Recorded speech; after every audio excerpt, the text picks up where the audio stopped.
Retired veteran Rambo just wants to grab a meal while passing through a small town, but the local sheriff, Teasel, mistakes him for a drifter and gives him a hard time. You know, wearing that flag on that jacket, looking the way you do, you're asking for trouble around here, friend. He finds a knife on Rambo. Enraged, he arrests him on the spot. Rambo doesn't understand. He only wants something to eat. What law has he broken? Is there any law against me getting something here? Yeah, me. Teasel brings him to the town's police station, preparing to formally charge him with vagrancy, carrying a concealed weapon, and resisting arrest. If convicted, Rambo faces 90 days in jail and a $250 fine. Chief Deputy Art Galt takes over the case. He tests the knife, razor sharp. When Galt asks for his name, Rambo stays silent. If you're looking for trouble, you came to the right place, buddy.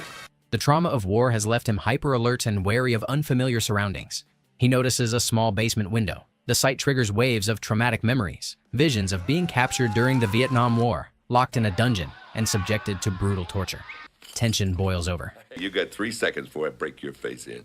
Rambo is forced to comply, only to be mocked by Galt. I'm starting to dislike you. Galt, infuriated by his silence and refusal to be fingerprinted, snaps. Put it down, goddammit! He drags Rambo into the holding area. The moment Rambo takes off his shirt, the room falls silent. His body is covered in ghastly scars. What the hell's he been into?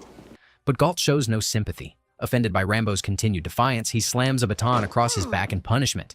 Then, picking up a high-pressure hose, he blasts Rambo with freezing water. Just as he tries to stay grounded, another officer approaches with a straight razor, threatening to shave him.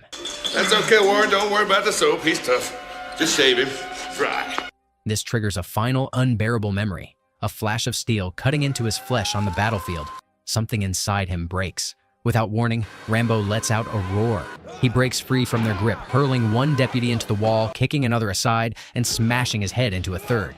Chaos erupts throughout the station. In a matter of minutes, he has incapacitated 8 officers. Amid the confusion, Rambo retrieves his knife and bursts out of the station, snatches a motorcycle from a young man. He speeds off toward the dense wilderness that surrounds the town. The deputy, bruised and humiliated, fires at Rambo, watching helplessly as Rambo vanishes into the distance. What they don't know is that Rambo isn't just another retired soldier.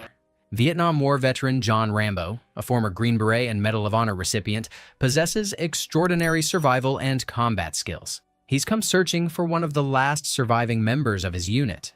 His journey brings him to the Pacific Northwest, where he visits the home of his comrade.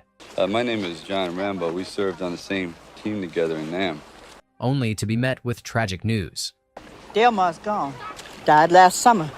His friend has died of cancer, the result of long-term exposure to Agent Orange during the war. At the time, anti-war sentiment is sweeping across the U.S. Men like Rambo, who have endured the horrors of the battlefield, return home not to honor or healing, but to scorn and rejection. All that orange stuff that spread it around. Cut him down to nothing. I could lift him off the sheet. Disheartened and lost, his aimless journey eventually leads him to the misty town of Hope, Washington, where all he wants is a meal. But instead, he's met with suspicion and harassment by a paranoid sheriff. Now, a fugitive, Rambo becomes the target of a full-scale manhunt. Sheriff Teasel sends his deputy to call for backup, while he himself gives chase by car. Rambo rides his motorcycle deep into the wilderness. He loses control and crashes the bike. Teasel pushes his patrol car through the narrow mountain trails. He crashes and loses sight of Rambo in the thick forest. You're finished! You've gone as far as you're gonna go! Teasel demands immediate support. Or tell them to bring the Dobermans. It's gonna rain. We'll need dogs that can hunt on sight. Right! Soon, additional deputies arrive, bringing hunting dogs, rifles, and even a helicopter to flush Rambo out. In the mountains near an old abandoned truck, Rambo cuts a torn piece of cloth with his knife and fashions it into a makeshift cloak. When he reaches the summit, he's abruptly faced with a sheer cliff. Thanks to the dogs, the posse quickly picks up Rambo's trail. Trapped between the cliffs and the advancing lawman, Hart, this is Teasel. He's headed for Chapman Gorge. Chapman Gorge! Head him off! he begins descending the rocky wall. Chief Deputy Art Galt leans out with his rifle aimed directly at Rambo. We're just supposed to spot him! Despite orders to capture him alive, after all, he hasn't been convicted of any crime. Galt, driven by vengeance, tries to kill him. You don't buy this thing, right? I swear to God, I'll kill you. He fires 3 times, each bullet narrowly missing. Realizing he's moments away from death, Rambo makes a split-second decision. As Galt prepares a 4th shot, Rambo throws himself off the cliff, aiming for a tall tree below, but lands hard, suffering a deep gash to his arm that begins bleeding heavily. Relentless, Galt instructs the pilot to lower the helicopter and continues to fire at Rambo. As Galt opens fire again, Rambo, now desperate, picks up a rock and hurls it at the aircraft. The impact cracks the windshield, startling the pilot. Galt, caught off guard, loses his balance and falls from the open doorway, killing him instantly. Looking down at Galt's lifeless body, a wave of guilt washes over him. Hearing the barks of approaching police dogs, Rambo acts quickly. He strips Galt's body of his uniform, takes his rifle and radio, and escapes to a secluded spot. He begins stitching his own wound shut. Meanwhile, up on the cliff, the officers spot Galt's corpse at the bottom. Just then, Rambo appears with his hands raised, trying to explain that it was an accident. There's 1 man dead! It's not my fault! But Teasel is deaf to reason. He opens fire without hesitation, forcing Rambo to flee into the mountains once more. Back at the station, Rambo's military file arrives. John Rambo is a Vietnam vet. He's a Green Beret, Congressional Medal of Honor. The younger deputies are stunned. This was no ordinary man. He had been shaped by the brutality of war. I knew there was something about that guy. They begin to realize that if Rambo chose to fight, they would stand no chance. But Teasel remains convinced that Rambo was alone, wounded, and more importantly, Galt's death demands retribution. I'm gonna get that son of a bitch, and I'm gonna pin that Congressional Medal of Honor to his liver. However, the forest is Rambo's domain. He knows Teasel won't give up easily, so he begins to prepare. He camouflages himself with branches and carves sharpened stakes with his combat knife to build traps. Teasel leads his men into the dense woods. Suddenly, a shadow moves through the trees. The officers immediately release one of their dogs, but after a few gunshots ring out, the dog yelps in pain. Silenced. Before they can react, gunfire erupts. The deputies scramble, dropping to the ground to return fire, only to discover their target is a decoy. Teasel urges the team onward, but suddenly, a scream pierces the forest. One officer has been stabbed in the leg, and in the chaos, one officer accidentally wounds his own comrade. In under 10 minutes, 4 deputies are down. Teasel, watching his squad fall apart, grows desperate. In a moment of distraction, he too is ambushed. I could have killed them all. Don't push it. Let it go. He gives Teasel a final warning and disappears once more into the forest. As soon as Teasel regains his composure, he calls in the National Guard. Over 200 personnel are swiftly deployed, and soon news crews arrive at the scene. Reporters, eager to sensationalize the story, exaggerate the narrative, painting Rambo as a ruthless killer. He allegedly killed 1 deputy sheriff and tried to kill 6 others. The commander of the state police, Dave, steps in, attempting to take control of the operation. Don't give me any of your horse shit about jurisdiction in this one, you understand? However, Teasel stubbornly refuses, insisting on capturing Rambo himself. From a fellow officer, Dave learns that Rambo has been beaten and mistreated while in custody at the police station. Galt and a couple of deputies were a little hard on the guy. Teasel remains unmoved. He insists that if Galt has crossed a line, it should have been handled by due process. And if I find out it's like he says, I kicked the deputy's ass. Me. The law. That's the way it's gotta be. But in his eyes, Rambo has no justification for killing anyone. While Teasel is coordinating the next strike, a new figure arrives at the command tent. Colonel Sam Trotman. He introduces himself as Rambo's former commanding officer, sent by the U.S. military to retrieve him. Teasel, however, rejects the idea. Rambo's a civilian now. He's my problem. But Trotman, with a calm and slightly mocking tone, makes it clear that Teasel doesn't grasp the gravity of the situation. I didn't come here to rescue Rambo from you. I came here to rescue you from him. Trotman has trained Rambo personally during the Vietnam War and understands better than anyone the kind of man they're dealing with. He's a survivalist, a guerrilla warfare expert, and a seasoned assassin who has carried out covert missions deep in enemy territory. In Vietnam, his job was to dispose of enemy personnel. Well, Rambo was the best. Trotman warns that if they continue to push Rambo, it will end in catastrophe. Instead, Trotman urges Teasel to de-escalate.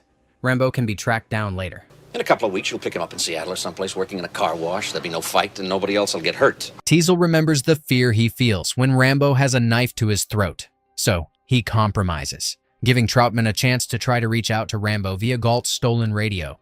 At this point, Rambo doesn't rush to flee the mountains. Instead, he hunts wild boar and takes refuge in an abandoned mine. Cover leader calling Raven. But when he hears Colonel Troutman's voice crackling through the radio, memories of Vietnam come flooding back, jolting him awake. Troutman, hoping to appeal to their shared bond, urges Rambo to surrender and walk out of the mountains alive. Let me come in and get you the hell out of there. But Rambo refuses. There wouldn't be no trouble except for that king shit cup. All I wanted was something to eat. He condemns the sheriff for starting the bloodshed, for drawing first blood. Man kept pushing, sir. They drew first blood, not me. He reminds the colonel that he's the only survivor from his unit. He has nothing left to lose. Baker team, they're all dead, sir. I'm the last one, sir. With that, he cuts off the transmission. While Troutman's warning falls on deaf ears, Sheriff Teasel feels triumphant. He has cleverly used Rambo's radio transmission to trace his location. He's all finished, Colonel. Acting on the coordinates, a capture team quickly discovers the entrance to an old mine. However, Rambo has anticipated them. He hides himself in a nearby stream. Once the coast is clear, he silently emerges and slips into the forest. As he makes his escape through the woods, he unexpectedly comes across a young boy out hunting with a rifle. Rambo disarms the boy without harming him, but the child screams and runs to his father. The commotion catches the attention of the nearby forces. The soldiers and police track Rambo back to the same mine where he has taken shelter the previous night. Upon hearing this, Sheriff Teasel immediately boards a helicopter and orders that Rambo be captured alive. And no shooting. I don't want him dead, I want him alive. However, the National Guard officer in charge ignores the command. A firefight erupts inside the mine, but facing someone with Rambo's combat experience, they are quickly overwhelmed. I want you to go into that mine. Look, I do this part-time. I didn't come here to get killed. Realizing brute force is futile, the soldiers resort to more drastic measures. They bring in a rocket launcher and fire it directly into the mine's entrance. To those outside, Rambo is presumed dead. When Teasel arrives by helicopter and sees the soldiers taking a group photo on the ruins, he flies into a rage. Damn it! What the hell do you think this is? Some kind of a circus? Get the hell out of here! He demands that the guard clear the wreckage and recover Rambo's body. He then turns to Troutman with smug satisfaction. Thought you said he was the best you ever trained. Mocking Rambo's reputation and expressing only one regret, that he hasn't caught him alive to make him suffer. He killed a police officer, for Christ's sake! You're goddamn lucky he didn't kill all of you. With the supposed threat eliminated, the National Guard begins to pack up and withdraw, but Troutman remains behind. His instincts tell him it's not over, and he's right. Long before the rocket strikes, Rambo's sensing the impending danger. He retreats deeper into the mine. The further he goes, the tighter the space becomes. After enduring the grueling journey, he finally discovers an exit. From a slope above the mountain road, Rambo watches as a National Guard convoy passes by. Timing his move, he leaps onto the canvas cover of one of the trucks and takes control of the driver. What do you got in the back, Robert A? M60. He forces the driver to abandon the vehicle and then hijacks it. The fleeing driver is soon picked up by a passing police vehicle. News that Rambo is still alive spreads like wild. That Rambo guy is on the loose again. Driven by fury and a thirst for vengeance, Rambo roars out of the mountains and heads straight for town. Along the way, he evades a pursuing police car by ramming it off the winding road. He crashes through a police roadblock and enters Hope under the cover of darkness. Understanding that a direct assault on the police station would be futile, he creates a diversion.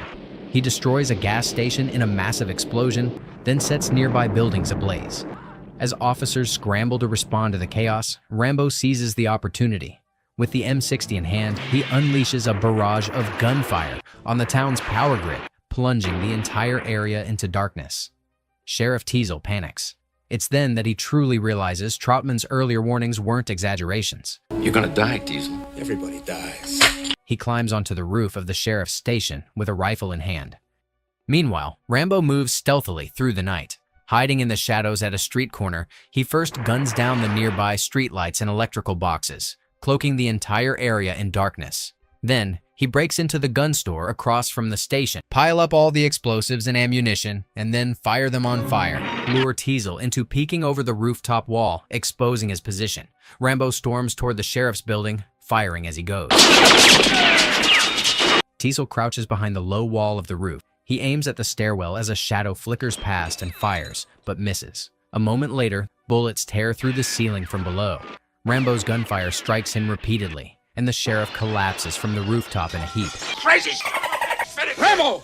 As Rambo approaches to deliver the final blow, Colonel Troutman appears. It's over! Rambo, trembling with rage, Nothing is over! He shouts that it's not supposed to be this way, that the real war has never ended. It's all in the past now. For you! For me, civilian life is nothing!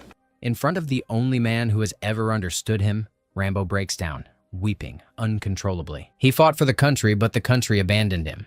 The people at home regarded them as killers. And I come back to the world, and I see all those maggots at the airport protesting me, spitting. Rambo hurls the M60 to the ground and clutches his face, sobbing. Troutman remains silent, watching the broken man before him. Then come the stories Rambo has buried for years. A friend torn to pieces by a shoe shine box wired with explosives. A trap set by a child. His buddy's body explodes in front of him. Fucking blew his body all over the place. He's laying there, he's fucking screaming, there's pieces of him all over me. Just it's my friend, it's all over me. Blood splattering all over Rambo. The soldier doesn't die instantly. With his last breaths, he whispers about wanting to go home. No one help me say, I want to go home, Johnny. I want to drive my Chevy. I said, well, what? I can't find your fucking legs. That memory haunts him. It has never gone away. In Vietnam, Rambo pilots helicopters, drives tanks, and handles equipment worth millions. Back home, he can't even land a job parking cars. Only then does Troutman see just how shattered Rambo has become. Troutman's lips tremble. Slowly, he steps forward and reaches out. In the final moments, Rambo, drained of all fight, collapses into Troutman's arms and surrenders. The colonel leads him out of the station quietly as federal agents take him into custody. Teasel, wounded but alive, is loaded into an ambulance. As the rain begins to fall over the quiet town of Hope, the war that Rambo never wants finally comes to an end.